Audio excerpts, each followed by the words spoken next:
Kinaladkad ng pickup truck ang tricycle na lula ng isang pamilya sa General Santos City. Dead on the spot ang isa habang sugatan ng 4 pang sakay nito. Hindi na raw maghahablang pamilya. Handa naman ang driver na sagutin ang gastusin nila. Pero ayon sa pulisya, posible pa rin may kaharaping paglabag ang driver dahil sa pagtakas niya mula sa insidente. Sa Talisay City sa Cebu, nauwi rin sa disgrasya ang pagtawid naman sa kalsada ng isang aso. Naiwasan na ilang motorista ang aso pero hindi nakailag ang isang motorsiklo. Sa lakas ng impact, tumilapon ang helmet na suot ng 2 sakay nito na sugatan sa insidente. Pinagbabaril sa Maynila ang isang rider na inakala ng mga residente sa lugar ay naaksidente lang. Ang 2 salarin sakay rin ng motorsiklo na may thermal bag ng food delivery service. Nakatutok si Jomer Apresto. Inakala ng mga taga-barangay na naaksidente lang ang motorcycle rider na ito. Pero ang rider pala pinagbabaril ng riding in tandem sa Osmeña Highway sa Maynila. Ayon sa barangay, nakarinig na lamang ng sunod-sunod na putok ang mga residente pasado 6:20 kagabi. Hindi naman namin alam kung putok ba ng baril or paputok lang na normal. Hanggang sa nagresponde yung aming mga tanod, napansin nila na parang may bahid ng dugo yung katawan. Hindi raw nila residente ang biktima kaya blanko sila sa dahilan ng pamamaril. Sa kuha ng CCTV at sa salaysay ng ilang saksi, mayroong thermal bag ng isang food delivery service ang motor na ginamit ng mga sospek. Ang biktima nagtamo ng ilang tama ng bala sa kanyang ulo, bewang at likod. Ayon sa kapatid ng biktima, nagpaalam daw ito na aalis para sunduin ang kanyang nobya sa Makati City.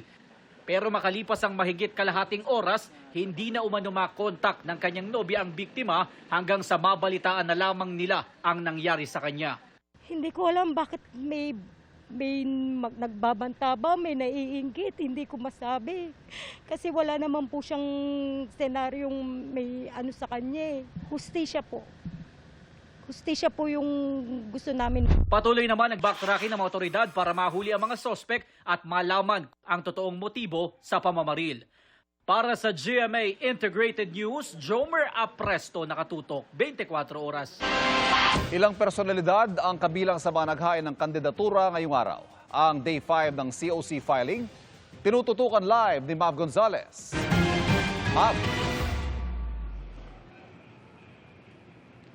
Ivan, sa ikalimang araw ng COC filing ay 12 ang naghain para sa senador at 23 naman para sa party list dito sa Manila Hotel Tent. Kabilang sa mga naghain ng Certificate of Candidacy sa pagkasenador ngayong araw ang broadcaster na si Ben Tulfo. Kinausap daw niya ang nakababatang kapatid na si Senador Raffy Tulfo bilang kortesiya at nag-thumbs up daw ito sa pagtakbo niya. Bagaman hindi pa naghahain ng COC, kasama sa senatorial slate ng administrasyon si ACT-CIS Representative Erwin Tulfo. Sakaling 3 Tulfo ang maupo sa Senado. Is that dynasty? No, it's not. We don't have any district. Independently voting as black depends on whatever's it's on the table. First, may sarili-sarili kami pag-iisip. Pangatlong takbo naman sa pagkasenador ng Labor leader na si Attorney Sonny Matula. Naghain din ng COC para senador sina Warlito Bovier, Wilson Aklan, Maria Charito Billones, Engineer Gerson Ares, Primo Capuna Jr., Leodegario Estrella, Relly Jose Jr., at Richard Nicolas ng Kilusang Bagong Lipunan. Si Rolando Rastaman Plaza na idineklarang nuisance candidate noong 2019 at 2022 at si Virginia Sabit. Dumating din dito si dating Senadora Laila de Lima na sasabak muli sa politika bilang nominee ng isang party list. As of 4:30 p.m., 20 party list na ang naghain ng Certificate of Nomination and Acceptance ngayong araw. Ivan, ayon kay COMELEC Chairman George Garcia ay naghahanda na sila ng contingency plans dahil inaasahan na marami pa yung dadagsa sa huling 2 araw ng filing. Partikular daw nilang binabantayan na maraming darating pa yung para dun sa mga party list representatives. Samantala, sa ngayon naman daw ay wala pa silang naitatalang untoward incidents at wala pa rin silang nakikitang kailangang ideklara na area of concern. Ivan? Mav, linawin lamang natin, yung mga naghahain ng COC, hindi pa naman sila officially kandidato, di ba? Tinatanong ko dahil may mga tulad na nabanggit mo sa report mo, meron mga dati nang naideklarang nuisance candidates pero sige pa rin sa pagpa-file.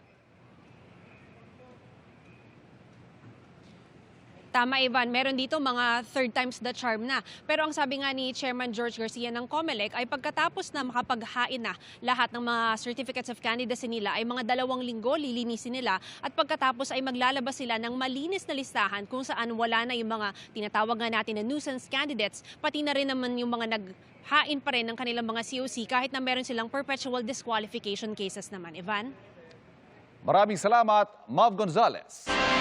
Nangangamba hindi lang para sa kaligtasan kundi para sa kalikasan ang mga taga-Pag-asa Island sa Palawan. Hinala nila ang mga basurang naaanod sa kanilang pampang galing sa mga nakapaligid na barko ng China. Nakatutok si Darlene Kai.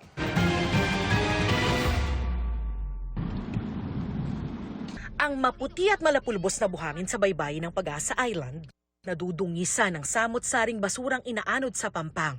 Karamihan plastic gaya ng sachet at bote na ayon sa kinatuwa ng lokal na pamahalaan ay may Chinese character sa packaging o label. Mostly talaga sa basura ng China. Hindi naman siguro nakapagtataka kasi nakikita nyo din natin, di ba, na may mga vessel sila dyan. So siguro pinantapon nila yung mga basura dito talaga ang sa coastal natin dito sa isla. Hindi kasi nawawala ang presensya ng mga barko ng China sa palibot ng Pag-asa Island na kabilang sa Kalayaan Island Group sa Palawan, na bahagi ng Pilipinas pero inaangkin ng China.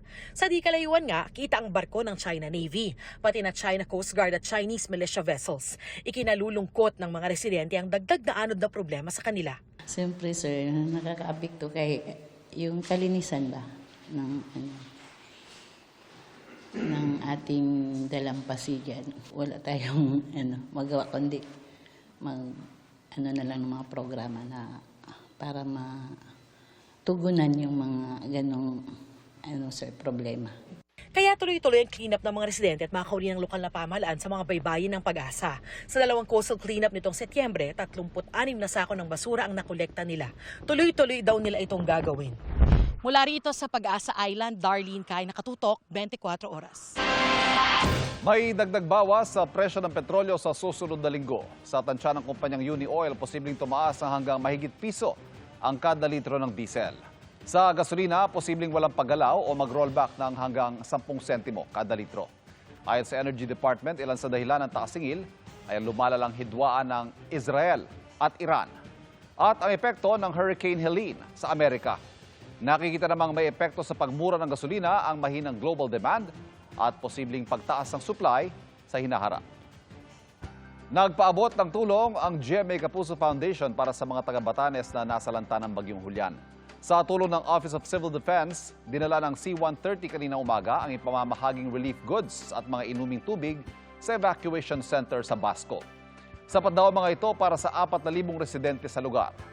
Magpapatuloy bukas ang relief operations ng GMA Kapuso Foundation sa ibang lugar sa Batanes. Sa mga nais tumulong, maaaring bisitahin ang GMA Kapuso Foundation website. May panibagong minor phreatomagmatic eruption sa Bulkan Taal bago magtanghali kanina. Nangyayari ang phreatomagmatic eruption kapag umangat ang magma at dumikit sa nagpakulo sa tubig sa ilalim ng crater nito. Ayon sa PHIVOX, 4 na minutong nagbuga ang bulkan ng plume o usok na hanggang 2 kilometrong taas at napadpad sa direksyong timog kanluran. Bago nito, may 5 phreatic events ang naitala ngayong araw. Mga kapuso, Intertropical Convergence Zone o ITCZ pa rin ang patuloy na nagpapaulan sa Visayas at Mindanao. Ayon sa Pag-asa, posible ang kalat-kalat na ulan ngayong gabi sa buong bahagi ng Visayas, Bicol Region, Palawan, Caraga, Northern Mindanao at Zamboanga Peninsula. Localized thunderstorm naman ang nagpapaulan sa Metro Manila at sa iba pang bahagi ng bansa. Base sa rainfall forecast ng Metro Weather, makakaranas ng moderate to intense rain sa malaking bahagi ng Luzon. Ganyan din sa Visayas at Mindanao, kaya maging alerto sa banta ng baha at pagguho ng lupa. Light to heavy rains naman ang mararanasan sa Metro Manila. Military plane ang gamit ng ilang bansa sa pagsundo sa kanilang mga kababayang naiipit ngayon sa Lebanon. Balak din kaya itong gawin ng Pilipinas sa gitna ng habon sa pagpapalikas. Alamin sa pagtutok ni JP Soriano. Bakas ang mga uka sa kalsada at mga wasak na gusali sa isang bahagi ng Dayeh sa Southern Lebanon na indikasyon ng pambobomba sa lugar. Kuha ito ng Lebanese na asawa ni Lor, Pilipinong 30 taon nang nakatira roon. Lumikas na raw ang ilan sa mga kababayan niya sa lugar. Diyos po, nakikita po namin ang bumbang sumasabog. Napakalakas po. Doon po sa lugar namin mismo. Sobrang lakas po hanggang ngayon po. Ngayon po lumipat kami dito sa malayo-layo. Gabi-gabi po. Hindi po ako makatulog. Sa Southern Lebanon, may halos 300 Pilipino roon na nais sumama sa repatriation efforts ng gobyerno ng Pilipinas. Kasama sa kanila si Lor at kanyang 3 anak. Gusto po nilang umuwi silang 3. Gusto po sumama sa akin. Pero ang tatay po nila ayaw pumayag. Nasa Alert Level 3 o Voluntary Repatriation ang estado ng mga Pilipino sa Lebanon. May ilang Pinoy na handa sanang umuwi ng Pilipinas pero ilang araw na raw nakakansela ang mga commercial flights nila dahil sa komplikadong sitwasyon sa mga paliparan sa Lebanon. Ayon sa Undersecretary for Migrant Affairs ng Department of Foreign Affairs, sa susunod na linggo, inaasahang matutuloy na ang repatriation. Starting this coming week, there will be more arriving. They arrive in trickles by commercial flights being arranged for by OWA. Remember, it's a all-of-government approach. Ang ibang mga bansa gaya ng Spain, Greece at Colombia gumagamit na ng military planes para idika sa kanilang mga kababayan mula sa Lebanon. Sabi ng DFA.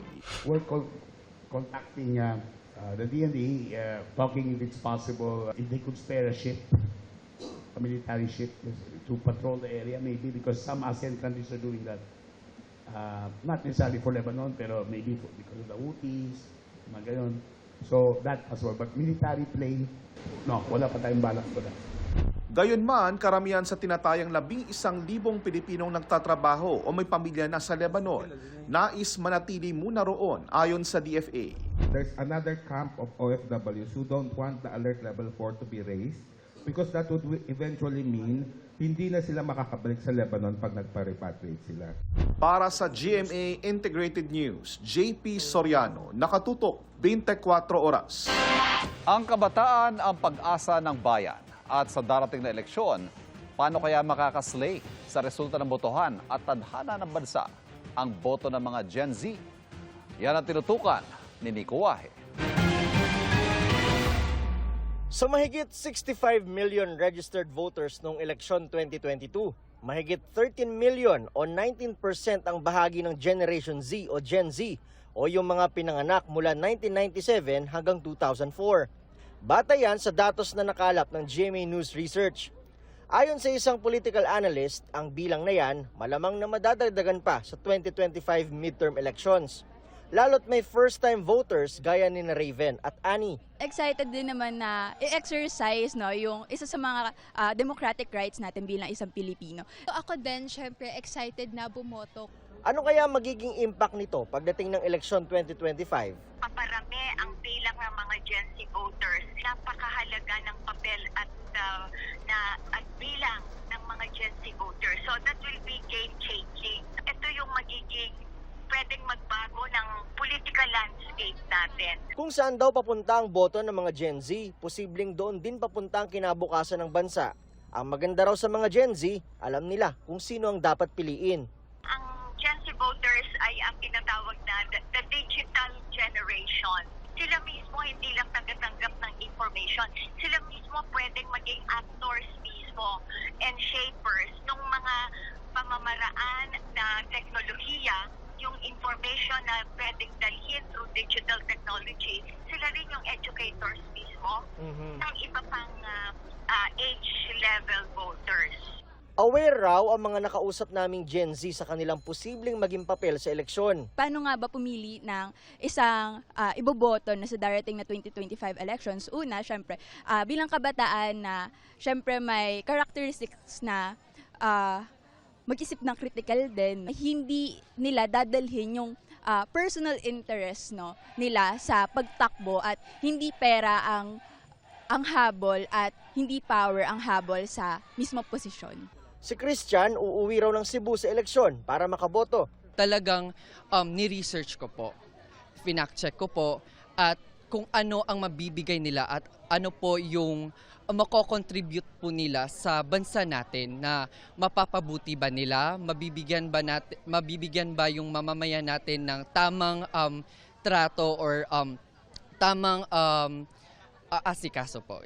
Kahit nga raw sa Kamara, 1/3 nito ay nabibilang sa mga bago at batang mambabatas. That's also a significant development kasi iba ang kaisipan ng mga bata kesa dun sa mga traditional na politiko. Para sa GMA Integrated News, Nico Wahe, nakatutok 24 oras. Sumabog sa isang regional airport sa Japan ang isang bomba ng Amerika noon pang World War II. Malaking uka ang nilikha ng pagsabog sa taxiway ng Miyazaki Airport. Walang nasaktan at hindi natamaan ang isang eroplanong nagtataksi roon. Pero 70 flight din ang nakansela. Ilang vintage bomb na rin ang dating nakita sa paliparan na ginamit ng airbase ng Japan noong World War II. Kaya iniutos ang Japanese Transport Ministry na suyurin ang ilang mga airport na naging wartime military facility noon kung may mga hindi pa sumasabog na bomba. Naglabas si Pasig City Mayor Vico Soto ng mga patunay umano sa koneksyon ng umatras na partner ng Miro Systems at isang kumpanyang konektado raw sa isang tatakbo rin sa pagka-mayor ng Pasig. Itinanggihan ng may-ari ng kumpanya. Nakatutok si Jonathan Andal. Matapos maghain ng kanyang kandidatura, naglabas ng dokumento si Pasig Mayor Vico Soto na patunay raw na ang umatras na Filipino partner ng Miro Systems na St. Timothy Construction Corporation ay konektado sa St. Gerard Construction, may-ari naman ng makakalaban ni Soto sa pagkaalkalde ng Pasig. Nadiskubre raw ni Soto na ang dating marketing director ng St. Gerard ay ang presidente ng St. Timothy na si Miguel Huntura. Ayon po sa kanyang Facebook profile, bago niya dinelete, siya po ay empleyado ng St. Gerard Construction. In fact, he is a marketing director of St. Gerard. Batay raw sa nakuha niyang General Information Sheet ng St. Timothy sa Securities and Exchange Commission, address ng St. Gerard ang idineklarang address ng presidente ng St. Timothy na may hawak sa 85% ng shares ng kumpanya. Pero itinanggihan ni Pacifico Discaya II, may-ari ng St. Gerard, ang misis niyang si Sara Discaya ang maaaring makalaban ni Soto sa eleksyon. Sabi ni Pacifico, hindi naging empleyado si Huntura ng St. Gerard at ngayon daw wala silang ugnayan rito. Pero nakausap niya raw ito kamakailan at sinabing kaya ito umatras sa kontrata para sa eleksyon ay dahil daw sa pangungulit ni Soto sa COMELEC. For the purpose of delicadeza, nung mabalitaan ng St. Timothy na madalas sumusulat si Mayor Vico sa COMELEC, mas minabuti na niyang i-withdraw lang ang kanyang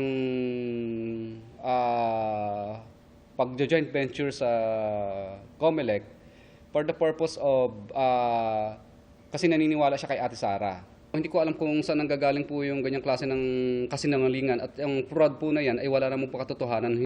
Sabi ni Discaya, nahaharas na sila sa 6 na reklamong isinampa ng LGU kaugnay sa occupancy at business permit ng mga negosyo nila. Kahit pa nagsusumiti naman daw sila ng mga requirement. Ayon kay Pacifico, sa Lunes maghahain ng COC bilang mayor ng Pasig ang misis na si Sara, kasama ang running mate na si Iyo Bernardo at kanilang mga konsehal. Para sa GMA Integrated News, Jonathan Andal, nakatutok 24 oras. Sa susunod na buwan na ipalalabas ang inaabangang movie sequel na Alden Richards at Catherine Bernardo. At nasa Santa Rosa, Laguna ngayon ang dalawa para sa launch ng official poster ng kanilang pelikula. At nakatutok doon live, Aubrey Caramte. Aubrey. Hello, Ivan! Hello, mga kapuso! Hello Again Tour has officially kicked off dito sa Nuvali, Santa Rosa, Laguna. At dito sa likod ko, dyan sa labas, marami nang nag-aabang ng official movie poster launch ng Catherine movie na Hello, Love Again. Pero bago, ang poster reveal, kasama ko nandito ngayon ang mga bida ng pelikula, Alden Richards and Catherine Bernardo! Hi, good evening! Hello again, Ethan. Hello again, Joy or Marie. Joy is gone. Joy is Sabi gone. nga ng shirt ko. Ay, hindi pala. Wala ako. Joy lang. Joy is gone. At Alden and Catherine, how excited are you for the movie poster? Nakita nyo na ba? At gaano kayo ka-excited i-share ang poster sa ating mga kapuso?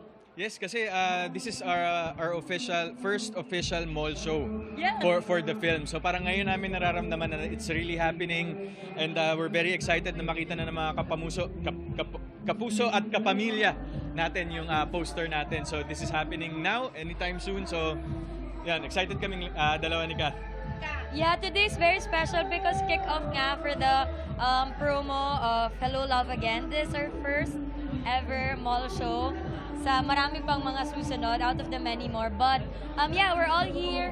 Grabe, ang daming tao ngayon on a Saturday kahit medyo malayo. We're very excited to see them and of course to reveal the official poster.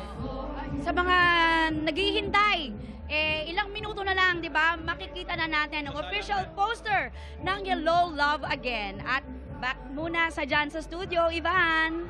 Hello, love. Thank you. Aubrey Carampel.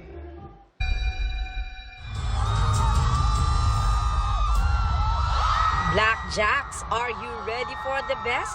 Cause 2NE1 has officially come back home. Nag-kick off kahapon ang kanilang most awaited reunion concert, starting off with Seoul, South Korea. As intense as fire ang performances ng kanilang hit songs, gaya ng I Don't Care, Ugly at Go Away. Ramdam sa venue ang pagkamiss ng fans ng Lonely No More. Dumalo rin ang mga Korean celebrity at nag-share ng kanilang concert snaps online. Tiyak namang inaabangan na ng Philo Blackjacks ang Manila leg ng Welcome Back Asia Tour ng grupo next month. From one concert to another, this day can't get any happier dahil ilang sandali na lang magsisimula na ang Manila Silver Star Show ni film pop star Olivia Rodrigo. Di maitago ang excitement ng Levies na maaga pa lang ay dumating na sa venue. Pero bago yan, ilang fans ang mapalad na naka-interact at naka-selfie si Olivia habang namamasyal sa Maynila. Tulad ni Steven na inakalang normal day at work lang. Pero biglang na-meet niya si Olivia na game ring nakipag-picture sa kanila. From Slim Shady to Granddaddy, ibinahagi ng rap icon na si Eminem sa music video ng kanta niyang Temporary na pregnant ang kanyang anak na si Hailey Jade with her first baby. Highlight sa video ang pagbigay niya kay Eminem ng jersey na may nakasulat na Grandpa kasama ang sonogram. Aubrey Carampel, updated sa Showbiz Happenings. Mga kapuso, 81 days na lang, Pasko na. At yan ang mga balita ngayong Sabado para sa mas malaking misyon at mas malawak na paglilingkod sa bayan. Ako po si Ivan Mayrina mula sa GMA Integrated News, ang News Authority ng Pilipino. Nakatutok kami 24 oras.